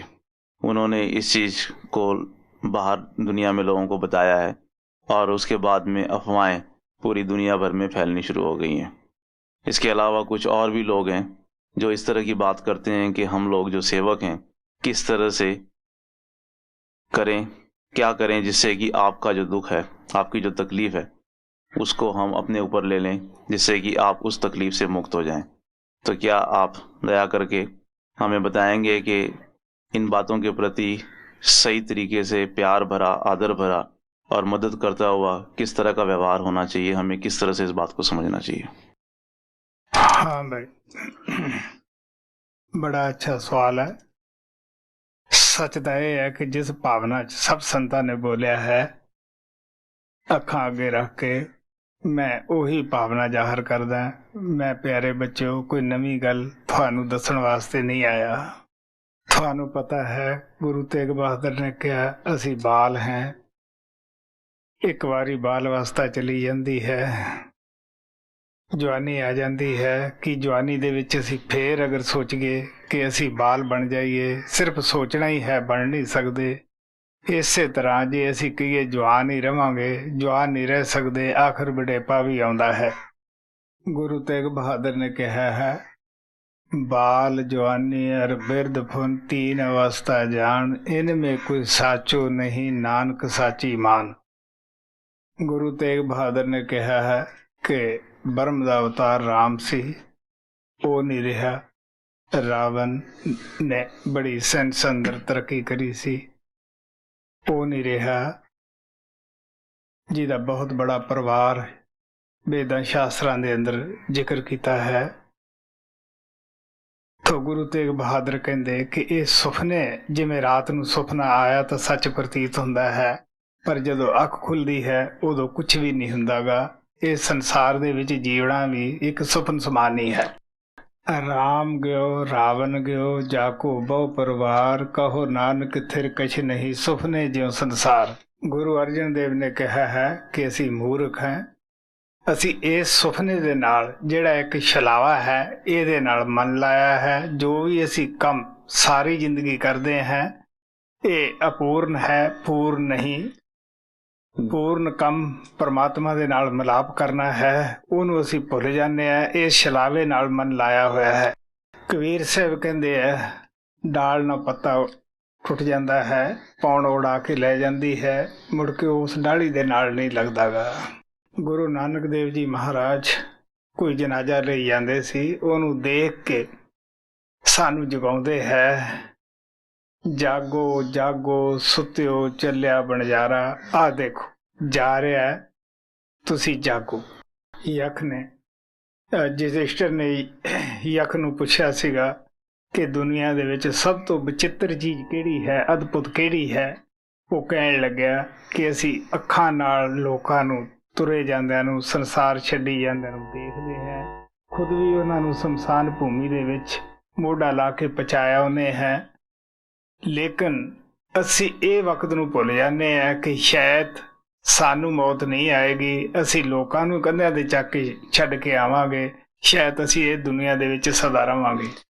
सूफी संत फरीद साहब ने कहा सीगा कि मैं ये सोचदा सी कि जम्मण मरण दा दुख या ये कष्ट है मैनू ही है, ਜਦੋਂ ਮੈਂ ਆਪਣੇ ਸਤਿਗੁਰਾਂ ਦੇ ਦੱਸਣ ਮੁਤਾਬਕ ਸਿਮਰਨ ਕੀਤਾ, ਤੀਸਰੇ ਤਿਲ ਤੇ ਇਕਾਗਰ ਹੋਇਆ, ਆਤਮਾ ਤੋਂ ਤੀਨੇ ਪੜਦੇ ਲਾਹ ਕੇ ਪਾਰ ਬ੍ਰਹਮ ਵਿੱਚ ਪਹੁੰਚਿਆ, ਉਦੋਂ ਵੀ ਉੱਤਰ ਤਰੱਕੀ ਕਰਕੇ ਜਦ ਭਵਰ ਗੁਫਾ ਤੋਂ ਵੀ ਉੱਪਰ ਸੱਚਖੰਡ ਦੇ ਵਿੱਚ ਗਿਆ, ਮੈਂ ਫੇਰ ਦੇਖਿਆ ਕਿ ਇਹ ਜਿਹੜਾ ਕਸ਼ਟ ਸੀ, ਦੁੱਖ ਸੀ, ਜੰਮਣ ਮਰਨ ਦਾ ਰੋਗ ਸੀ, ਇਹ ਮੈਨੂੰ ਹੀ ਨਹੀਂ, ਇਹ ਸਾਰੇ ਸੰਸਾਰ ਨੂੰ ਲੱਗਿਆ ਹੋਇਆ। ਜੋ ਵੀ ਉਸ ਪਰਮਾਤਮਾ ਨੇ ਬਣਾਈ ਹੈ, ਅਗਰ ਬਚਿਆ ਹੈ ਤੇ ਇੱਕੋ ਪਰਮਾਤਮਾ ਜੰਮਣ ਮਰਨ ਦੇ ਕਸ਼ਟ ਵਿੱਚ ਨਹੀਂ ਆਉਂਦਾਗਾ।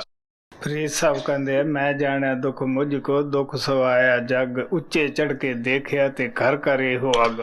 ਆਪ ਕਹਿਣ ਲੱਗੇ ਕਿ ਦਰਿਆ ਦੇ ਕੰਨੇ ਦੇ ਉੱਤੇ ਬਗਲਾ ਬੈਠਾ, ਬੜੇ ਚੋਜ ਕਰਦਾ ਸੀਗਾ, ਡੱਡੀ ਨੂੰ ਪਕੜਦਾ ਸੀਗਾ, ਉਹਨੂੰ ਉੱਪਰ ਨੂੰ ਸੁੱਟਦਾ ਸੀਗਾ, ਫਿਰ ਉਹਨੂੰ ਬੋਝਦਾ ਸੀਗਾ। ਲੇਕਿਨ ਉਹ ਬਗਲੇ ਨੂੰ ਇਹ ਨਹੀਂ ਪਤਾ ਸੀਗਾ ਕਿ ਮੈਨੂੰ ਵੀ ਮੌਤ ਦਾ ਬਾਜ ਹੈ, ਜਿਹੜਾ ਮੈਨੂੰ ਵੀ ਮੌਤ ਦਾ ਬਾਜ ਪੈ ਜਾਣਾ ਹੈ। ਜਦੋਂ ਮੌਤ ਦਾ ਬਾਜ ਪਿਆ, ਉਹ ਜਿਹੜੇ ਚੋਜ ਕੇਲਾਂ ਕਰਦਾ ਸੀ ਉਹ ਭੁੱਲ ਗਈਆਂ। ਉਹ ਬਾਜ ਜਿਹੜਾ ਸੀ ਉਹਨੂੰ ਦੱਸ ਕੇ ਨਹੀਂ ਆਇਆ ਸੀਗਾ, ਅਚਾਨਕ ਹੀ ਆ ਕੇ ਪਿਆ ਸੀਗਾ। ਦਰਿਆਵਾਂ ਕੰਨੇ ਬਗਲਾ ਬੈਠਾ ਕੇਲ ਕਰੇ, ਕੇਲ ਕਰੇਂਦੇ ਹੰਝ ਨੂੰ ਅਚਨ ਤੋਂ ਬਾਜ ਪੜੇ। ਬਾਜ ਪਏ ਤਿਸ ਰੱਬ ਦੇ ਕੇਲਾਂ ਵਿਸਰੀਆਂ, ਜੋ ਮਨ ਚਿਤ ਨਾ ਚੇਤ ਸਨ ਸੋ ਗੱਲੇ ਰੱਬ ਕੀਆਂ। ਪਿਆਰਿਓ, ਹਰ ਆਦਮੀ ਦੁਨੀਆ ਦੇ ਸਮਾਨ ਨੂੰ ਯਾਦ ਕਰਦਾ ਹੈ, ਮੌਤ ਨੂੰ ਕੌਣ ਯਾਦ ਕਰਦਾ ਹੈ, ਲੇਕਿਨ ਇਹ ਵੀ ਵਕਤ ਦੇ ਉੱਤੇ ਆ ਕੇ ਮੂੰਹ ਦਿਖਾਲਦੀ ਹੈ। ਅਸੀਂ ਇਹਨੂੰ ਯਾਦ ਕਰੀਏ ਨਾ ਕਰੀਏ, ਇਹ ਮੌਤ ਦਾ ਦੇਵ ਦਾ ਵਕਤ ਦਾ ਪੱਕਾ ਹੁੰਦਾ ਹੈ। ਇਹ ਕਿਸੇ ਲਾਲਚ ਨਾਲ ਨਹੀਂ ਟਲਦਾਗਾ, ਕਿਸੇ ਹੁਕੂਮਤ ਨਾਲ ਨਹੀਂ ਟਲਦਾਗਾ, ਬਿਲਕੁਲ ਵਕਤ ਦੇ ਉੱਤੇ ਆ ਕੇ ਮੂੰਹ ਦਿਖਾਉਂਦਾ ਹੈ। ਦੋ ਦੀਵੇ ਬਲੰਦਿਆ ਮਲਕ ਬੈਠਾ ਆਏ, ਗੜ ਲੀਤਾ ਘਟ ਲੁੱਟਿਆ ਦੀਵੜੇ ਗਿਆ ਬਜਾਏ। ਉਹ ਮੌਤ ਦਾ ਦੇਵਤਾ ਇਜ਼ਰਾਈਲ ਫਰਿਸ਼ਤਾ ਆ ਸਰੀਰ ਗੜ ਹੈ, ਇਸ ਦੇ ਉੱਤੇ ਕਬਜ਼ਾ ਕਰ ਲੈਂਦਾ ਹੈ। ਸਾਨੂੰ ਅੱਖਾਂ ਨਾਲ ਦੀਦਾ ਹੈ, ਸਿਰਫ ਉਸ ਬੰਦੇ ਨੂੰ ਦੀਦਾ ਹੈ ਜਿਹਦਾ ਅੰਤ ਸਮਾਂ ਹੁੰਦਾ, ਜਿਹਨੂੰ ਲੈਣ ਵਾਸਤੇ ਆਉਂਦਾ ਹੁੰਦਾ ਹੈ। ਅੱਖਾਂ ਦੀ ਰੋਸ਼ਨੀ ਖਤਮ ਕਰ ਦਿੰਦਾ ਹੈ, ਉਹ ਲੈ ਕੇ ਆਪਦੇ ਨਾਲ ਤੁਰ ਜਾਂਦਾ ਹੈ। ਜਿਹੜੇ ਸਾਡੇ ਸੱਜਣ ਮਿੱਤਰ ਯਾਰ ਦੋਸਤ ਸਾਰੀ ਜ਼ਿੰਦਗੀ ਸਾਡੇ ਤੇ ਜਾਨਾਂ ਕੁਰਬਾਨ ਕਰਦੇ ਹੁੰਦੇ ਹੈ, ਉਹ ਕੋਲੇ ਹੀ ਬੈਠੇ ਹੁੰਦੇ ਆ। ਉਹ ਸਾਡੀ ਕੋਈ ਮਦਦ ਨਹੀਂ ਕਰ ਸਕਦੇ, ਨਾ ਉਹਨਾਂ 'ਚ ਕੋਈ ਤਾਕਤ ਹੈ ਮਦਦ ਕਰਨ ਦੀ। ਉਹ ਪਿਆਰੇ ਮਿੱਤਰੋ, ਉਹ ਵੱਧ ਤੋਂ ਵੱਧ ਰੋਤ ਹੋ ਹੀ ਸਕਦੇ ਹੈ। ਪਿਆਰਿਓ, ਹਿੰਦੁਸਤਾਨ ਦੇ ਵਿੱਚ ਰਾਜਿਆਂ ਦੇ ਰਾਜ ਬੜੇ ਸ਼ਕਤੀਸ਼ਾਲੀ ਸਨ। ਮੈਂ ਆਪਣੀ ਜ਼ਿੰਦਗੀ ਦੇ ਵਿੱਚ 3 ਰਾਜਿਆਂ ਦੀ ਮੌਤ ਦੇਖੀ ਅੱਖਾਂ ਨਾਲ, ਮੈਂ ਸੁਣੀ ਬਾਤ ਨਹੀਂ ਕਰਦਾਗਾ। ਉਹਨਾਂ ਦੇ ਪਾਸੇ ਸੰਤਰੀ ਲੱਗੇ ਹੋਏ ਸੀਗੇ, ਬਿਲਕੁਲ ਸੈਂਕੜੇ, ਲੇਕਿਨ ਕਿਸੇ ਸੰਤਰੀ ਨੂੰ ਇਹ ਨਹੀਂ ਪਤਾ ਲੱਗਿਆ ਕਿ ਮੌਤ ਦਾ ਫਰਿਸ਼ਤਾ ਆਇਆ ਕਿੱਧਰੋਂ, ਲੈ ਕਿੱਧਰ ਗਿਆ। ਔਰ ਖੁਦ ਹੀ ਇਹ ਨਜ਼ਾਰਾ ਅੱਖਾਂ ਨਾਲ ਦੇਖਿਆ, ਚੱਕ ਕੇ ਉਹਨਾਂ ਨੂੰ ਇੱਕ ਰਾਖ ਦੀ ਮੁੱਠੀ ਬਣਾਇਆ ਸੀਗੇ। ਪਿਆਰਿਓ, ਦੁਨੀਆ ਦਾ ਪੈਰਿਸ ਕਪੂਰਥਲਾ ਸਟੇਟ ਨੂੰ ਕਹਿੰਦੇ ਸੀਗੇ। ਉਹ ਰਾਜੇ ਨੂੰ ਥੋੜੇ ਚਿਰ ਵਿੱਚ ਦੀ ਅਸੀਂ ਜਿੱਥੇ ਝਾੜ ਖੜੇ ਸੀਗੇ ਉੱਥੇ ਰਾਖ ਬਣਾ ਕੇ ਆਏ ਸੀ। ਮੈਂ ਖੁਦ ਸ਼ਬਦ ਬੋਲਿਆ ਸੀਗਾ ਰਵਿਦਾਸ ਦਾ, ਜੋ ਦਿਨ ਆਵੇ ਸੋ ਦਿਨ ਜਾਹੀ, ਕਰਨਾ ਕੂਚ ਰਹਿਣ ਥਿਰ ਨਾਹੀ। ਜਿਹੜਾ ਬੰਦਾ ਆਉਂਦਾ ਹੈ ਉਹ ਇੱਕ ਦਿਨ ਜ਼ਰੂਰ ਜਾਂਦਾ ਹੈ। ਅਸੀਂ ਇੱਥੇ ਸਦਾ ਥਿਰ ਰਹਿਣ ਵਾਸਤੇ ਨਹੀਂ ਆਏ। 2-3 ਸਾਲ ਹੋ ਗਏ ਸੀ ਕੁੱਲੂ ਮਨਾਲੀ ਤੋਂ ਵਾਪਸ ਆ ਰਹੇ ਸੀਗੇ। ਮੈਂ ਗੁਰਮੇਲ ਨੂੰ ਉਹ ਜਗ੍ਹਾ ਸਾਰੀਆਂ ਦਿਖਾਉਂਦਾ ਆਇਆ ਸੀਗਾ ਜਿੱਥੇ ਕਿ ਮੈਂ ਰਿਹਾ ਸੀਗਾ ਆਰਮੀ ਦੇ ਦੌਰਾਨ। ਉਹ ਸਕੂਲ ਵੀ ਦਿਖਾਇਆ ਜਿੱਥੇ ਮੈਂ ਪੜ੍ਹਿਆ ਸੀਗਾ। ਮੇਰਾ ਕਹਿਣ ਦਾ ਭਾਵ, ਉਹ ਕੋਠੀ ਅੱਜ ਵੀ, ਉਹ ਸਿਵੇ ਅੱਜ ਵੀ ਬੇਰਾਨ ਪਏ ਹੈ। ਉੱਥੇ ਕੋਈ ਰਾਖਾ ਨਹੀਂ ਜਿੱਥੇ ਉਹ ਰਾਜੇ ਸਾਡੇ ਸੀਗੇ। ਕਬੀਰ ਸਾਹਿਬ ਕਹਿੰਦੇ, ਆਸੀ ਪਾਸੀ ਜੋਧੇ ਖੜੇ ਸਵੀ ਵਜਾਵੇ ਗਾਲ, ਮੰਝ ਮਹੱਲੋਂ ਲੈ ਗਿਆ ਐਸਾ ਕਾਲ ਕੁਰਾਲ। ਜਿਹੜੀਆਂ ਅਸੀਂ ਇੱਥੇ ਸਲਾਮੀਆਂ ਕਰਦੇ ਹਾਂ ਜਦੋਂ ਕੋਈ ਬੜਾ ਆਦਮੀ ਗੁਜ਼ਰ ਜਾਂਦਾ ਹੈ, ਇਹ ਸਿਰਫ ਲੋਕ ਦਿਖਾਵੇ ਦੀਆਂ, ਜਿਹੜੀਆਂ ਸ਼ਰਧਾ ਜਲੀਆਂ ਹਨ ਇਹ ਲੋਕ ਦਿਖਾਵੇ ਦੀਆਂ ਹਨ। ਇਹ ਸਾਰੀਆਂ ਸਲਾਮਾਂ ਲੋਕ ਦਿਖਾਵੇ ਦੀਆਂ ਹਨ। ਪਤਾ ਨਹੀਂ ਉਸ ਆਤਮਾ ਦੇ ਨਾਲ, ਉਹਦੇ ਕਰਮਾਂ ਦੇ ਮੁਤਾਬਕ ਅੱਗੇ ਉਹ ਕਾਲ ਭਗਵਾਨ ਕੀ ਕਰ ਰਿਹਾ ਹੁੰਦਾ ਹੈ। ਹਾਂ ਬਈ, ਮੈਨੂੰ ਮੇਰੇ ਗੁਰੂ ਦੇਵ ਨੇ ਜਾਤੀ ਤੌਰ ਤੇ ਦੱਸਿਆ ਸੀ ਕਿ ਦੇਖ ਬਈ, ਇੱਥੇ ਸਦਾ ਰਹਿਣ ਵਾਸਤੇ ਆਪਾਂ ਨਹੀਂ ਆਏ।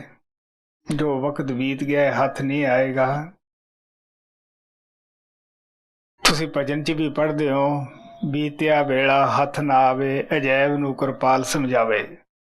ਪਿਆਰਿਓ, ਮੌਤ ਤੋਂ ਉਹ ਲੋਕ ਡਰਦੇ ਹੈ ਜਿਨ੍ਹਾਂ ਨੇ ਮੌਤ ਵੇਖੀ ਨਹੀਂ ਹੁੰਦੀ ਗੀ।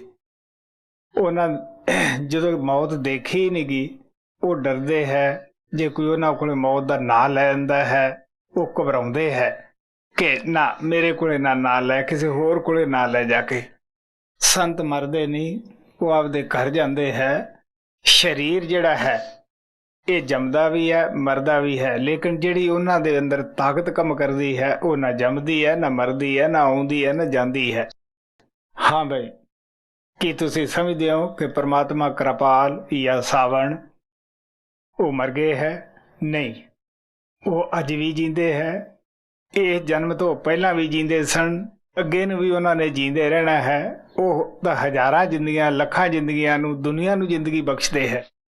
तो गुरु नानक साहब कहते वो परमात्मा ने चल है, अविनाशी है, नाश तो रहत है। जो ਉਹਦੇ ਵਿੱਚ ਆਪਣੀ ਆਤਮਾ ਨੂੰ ਮਿਲਾ ਲੈਂਦੇ ਹੈ ਉਹ ਵੀ ਨਾਸ਼ ਤੋਂ ਰਹਿਤ ਹੋ ਜਾਂਦੇ, ਉਹ ਵੀ ਅਵਿਨਾਸ਼ੀ ਹੋ ਜਾਂਦੇ।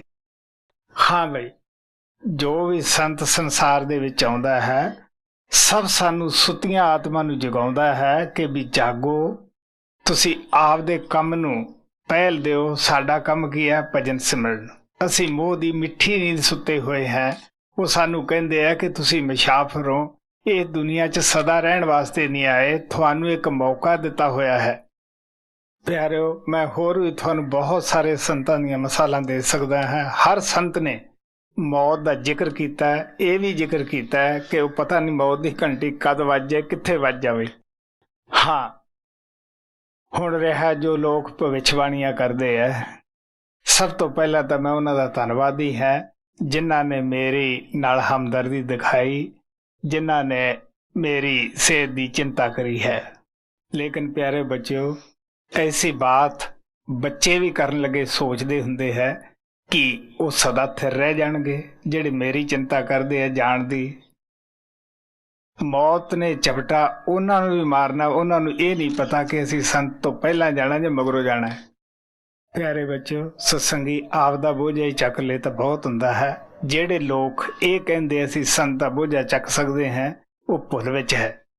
ਪਿਆਰੇ ਬੱਚਿਓ, ਮੈਂ ਵੈਦ ਨਾਲ ਇਹ ਗੱਲ ਕਹਿਣਾ, ਐਸੇ ਲੋਕ ਮਾਨ ਵਡਿਆਈ ਦੇ ਭੁੱਖੇ ਹੁੰਦੇ ਆ, ਲੋਕਾਂ 'ਚ ਵਾਹ ਵਾਹ ਕਰਾਉਣ ਦੇ ਮਾਰੇ ਗੱਲ ਕਹਿੰਦੇ ਹੁੰਦੇ। ਮੈਂ ਪ੍ਰਮਾਤਮਾ ਕਿਰਪਾਲ ਦੀ ਦਇਆ ਨਾਲ, ਸਾਵਣ ਦੀ ਦਇਆ ਨਾਲ ਉਹਨਾਂ ਨੂੰ ਅੰਦਰੋਂ ਵੀ ਪ੍ਰਮਾਤਮਾ ਦੇਖਿਆ, ਮੈਂ ਬਾਹਰੋਂ ਵੀ ਪ੍ਰਮਾਤਮਾ ਰੂਪ ਦੇਖੇ ਹੈ। ਲੇਕਿਨ ਉਹਨਾਂ ਨੇ ਕਦੇ ਭਵਿੱਖਬਾਣੀ ਨਹੀਂ ਕੀਤੀ ਸੀਗੀ ਵੀ ਫਲਾਨਾ ਕਦੋਂ ਜਾਏਗਾ, ਜਾਂ ਆਪਣੇ ਵਾਸਤੇ ਉਹਨਾਂ ਨੇ ਭਵਿੱਖਬਾਣੀ ਨਹੀਂ ਕੀਤੀ ਵੀ ਅਸੀਂ ਕਦੋਂ ਸੰਸਾਰ ਦੇ ਵਿੱਚੋਂ ਜਾਵਾਂਗੇ। ਉਹ ਕਹਿੰਦੇ ਸੀਗੇ ਕਿ ਭਵਿੱਖਬਾਣੀਆਂ ਤਾਂ ਹੋਸ਼ੇ ਲੋਕ ਕਰਦੇ ਹੈ, ਨਾ ਭਵਿੱਖਬਾਣੀਆਂ। ਤੇ ਮਹਾਰਾਜ ਸਾਵਣ ਸਿੰਘ ਕਹਿੰਦੇ ਹੁੰਦੇ ਸਾਨੂੰ ਅਤਵਾਰ ਹੀ ਕਰਨਾ ਚਾਹੀਦਾ ਹੈ, ਕਿਉਂਕਿ ਇਹ ਲੋਕ ਭਵਿੱਖਬਾਣੀ ਸੱਚੀ ਨਹੀਂ ਹੁੰਦੀ ਗੀ, ਸਿਰਫ ਵਾਹ ਵਾਹ ਵਾਹ ਖੱਟਣ ਵਾਲੀ ਹੁੰਦੀ ਹੈ।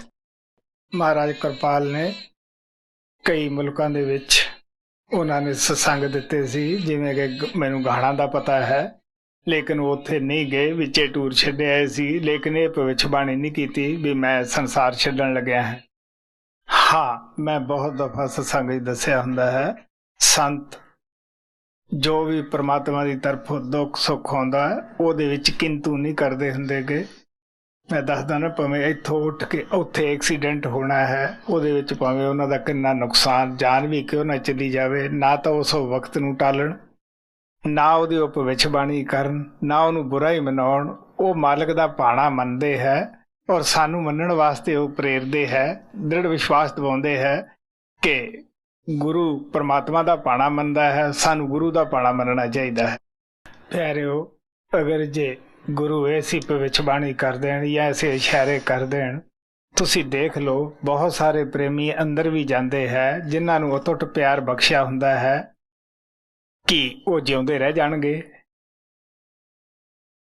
ਉਹ ਹੌਂਕੇ ਨਾਲ ਹੀ ਆਪਦਾ ਸਰੀਰ ਛੱਡ ਜਾਣਗੇ। ਮਹਾਰਾਜ ਸਾਵਣ ਸਿੰਘ ਨੇ ਜੋ ਸਰੀਰ ਛੱਡਿਆ ਸੀਗਾ, ਕੁਛ ਲੋਕਾਂ ਨੂੰ ਇਸ ਤਰ੍ਹਾਂ ਦੇ ਤਜਰਬੇ ਹੋਏ ਸੀਗੇ ਤੇ 200 ਆਦਮੀ ਉਦੋਂ ਸਰੀਰ ਛੱਡ ਗਿਆ ਸੀਗਾ।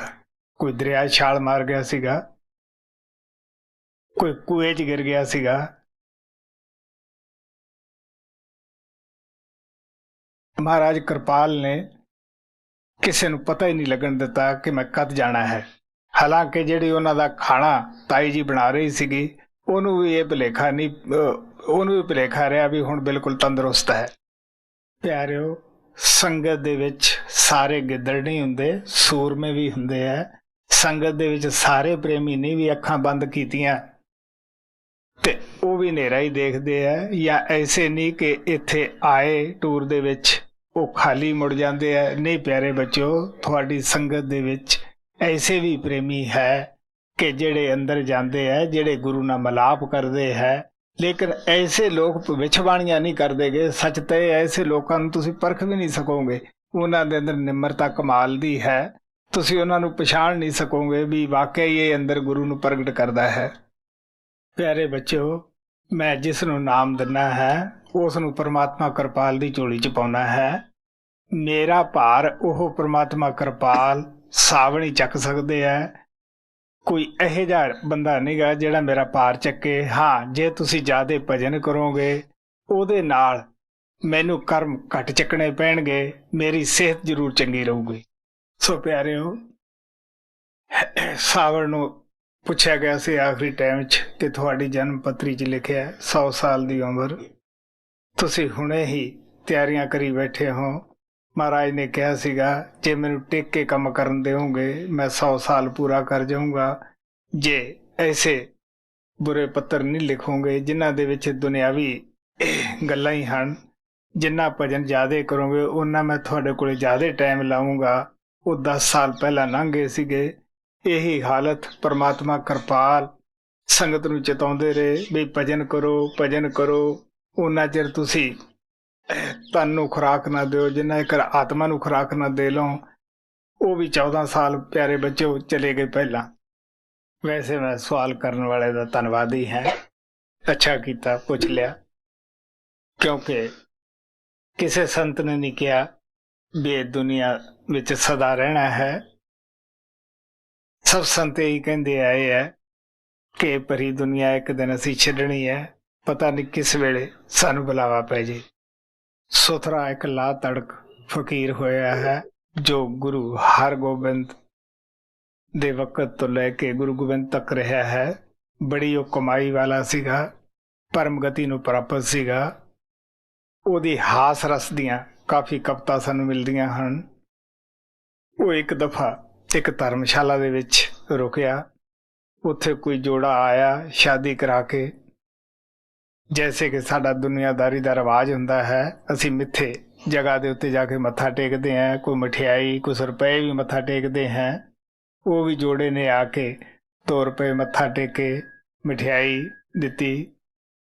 ਉਹ ਸੁਥਰੇ ਨੇ ਜਿਹੜੇ ਉਹ ਰੁਪਏ ਸੀ ਉਹ ਮੰਦਰ ਦੇ ਪੁਜਾਰੀ ਦੀ ਤਰਫ ਕਰ ਦਿੱਤੇ। ਮੰਦਰ ਦੇ ਪੁਜਾਰੀ ਨੇ ਉਹਨਾਂ ਨੂੰ ਕਿਹਾ ਅੱਛਾ ਵੀ ਤੁਸੀਂ 4 ਯੁੱਗ ਜਿਉਂਦੇ ਰਹੋ। ਜਦੋਂ ਸੁਥਰੇ ਤੋਂ ਉਹ ਲੱਗੇ ਅਸ਼ੀਰਵਾਦ ਲੈਣ, ਉਹ ਕਹਿੰਦਾ ਦੇਖ ਬਈ, ਲੜਕੀ ਨੂੰ ਕਹਿੰਦਾ ਮਰਨਾ ਤੈਂ ਵੀ ਹੈ, ਤੇ ਲੜਕੇ ਨੂੰ ਕਹਿੰਦਾ ਵੀ ਕਿ ਮਰਨਾ ਤੈਂ ਵੀ ਹੈ। ਉਹ ਕਹਿੰਦੇ ਹੈ ਫਕੀਰਾ, ਇਹ ਬਦਦੁਆ ਕਿਉਂ ਦਿੰਦਾ? ਕਹਿੰਦਾ ਵੀ ਦੇਖ ਪਿਆਰਿਓ, ਮਰਨਾ ਹਰ ਇੱਕ ਨਹੀਂ ਹੈ। ਝੂਠ ਬੋਲਣ ਨੂੰ ਇਹ ਪੁਜਾਰੀ ਹਰੀ ਜੋ ਰੱਖਿਆ ਜਿਹੜੇ 2 ਰੁਪਈਆਂ ਪਿੱਛੇ ਝੂਠ ਬੋਲਦੇ ਆ। ਸੋ ਪਿਆਰਿਓ, ਜਿਹੜੇ ਭਵਿੱਖਬਾਣੀਆਂ ਕਰਦੇ ਆ ਉਹ ਇਸ ਗੱਲ ਨੂੰ ਭੁੱਲ ਗਏ ਵੀ ਅਸੀਂ ਜਾਣਾ ਹੈ ਇਸ ਸੰਸਾਰ ਦੇ ਵਿੱਚੋਂ। ਨਹੀਂ ਪਿਆਰੇ ਬੱਚਿਓ, ਇੱਕ ਦਿਨ ਹਰ ਇੱਕ ਨੇ ਜਾਣਾ ਹੈ ਇੱਥੋਂ। ਲੇਕਿਨ ਮੈਂ ਜ਼ਰੂਰ ਤੁਹਾਨੂੰ ਕਹਿਣਾ ਹੈ ਐਸੀਆਂ ਭਵਿੱਖਬਾਣੀਆਂ ਤੇ ਕੋਈ ਤੁਸੀਂ ਇਤਬਾਰ ਨਾ ਕਰੋ। ਆਪਣਾ ਭਜਨ ਸਿਮਰਨ ਵਿਸ਼ਵਾਸ ਨਾਲ, ਪਿਆਰ ਨਾਲ ਕਰੋ। ਜਿੰਨਾ ਚਿਰ ਮੈਨੂੰ ਤੁਹਾਡੀ ਸੇਵਾ ਕਰਨ ਦਾ ਮੌਕਾ ਦਿੱਤਾ ਹੈ, ਮੈਂ ਖੁਸ਼ ਹੋ ਕੇ ਸੇਵਾ ਕਰਦਾ ਹਾਂ। ਭਜਨ ਜ਼ਿਆਦਾ ਕਰੋ, ਇਹ ਮੇਰਾ ਹੋਕਾ ਹੀ ਹੈ ਤੁਹਾਨੂੰ। ਮੈਨੂੰ ਅਫਸੋਸ ਹੋਇਆ, ਕਾਫੀ ਲੰਬੀ ਤਾਰ ਉੱਥੇ ਆਸ਼ਰਮ ਆਈ, ਕਰਮੇਲ ਨੇ ਪੜ੍ਹੀ। ਇਹਨਾਂ ਦੇ ਦਿਲ ਤੇ ਬੜਾ ਬੁਰਾ ਅਸਰ ਹੋਇਆ। ਮੈਨੂੰ ਕਈ ਦਿਨ ਇਹਨਾਂ ਨੂੰ ਵਿਸ਼ਵਾਸ ਦਿਵਾਉਣ 'ਚ ਹੀ ਲੱਗ ਗਏ। ਮੇਰਾ ਦਿਲ ਕਾਫੀ ਉਦਾਸ ਹੋਇਆ ਕਿ ਦੇਖੋ ਬਈ, ਕੋਈ ਐਸੀ ਬਾਤ ਨਹੀਂ। ਇਹਨਾਂ ਪ੍ਰੇਮੀਆਂ ਦਿਲ ਦੁਖਾਇਆ, ਹੋਰ ਸਾਰੀ ਸੰਗਤ ਦੇ ਦਿਲ ਉੱਤੇ ਕਾਫੀ ਬੁਰਾ ਅਸਰ ਹੋਇਆ। ਮੈਂ ਆਸ਼ਾ ਕਰਦਾ ਹਾਂ ਸੰਗਤ ਦੇ ਵਿੱਚ ਐਸੇ ਪ੍ਰੇਮੀਆਂ ਨੂੰ ਇਸ ਤਰ੍ਹਾਂ ਦੀ ਭਵਿੱਖਬਾਣੀਆਂ ਨਹੀਂ ਕਰਨੀਆਂ ਚਾਹੀਦੀਆਂ, ਆਪਣਾ ਭਜਨ ਸਿਮਰਨ ਕਰਨਾ ਚਾਹੀਦਾ ਹੈ। ਔਰ ਸੱਚ ਤਾਂ ਇਹ ਹੈ ਕਿ ਕਮਰ ਕਸਾ ਕਸ ਕੇ ਹੀ ਰੱਖਣਾ ਚਾਹੀਦਾ ਹੈ। ਜਦ ਆਵਾਜ਼ ਵੱਜੀ ਤਾਂ ਉਦੋਂ ਤੁਰਨ 'ਚ ਹੀ ਫਾਇਦਾ ਹੁੰਦਾ ਹੈ। ਅੱਛਾ ਬਈ।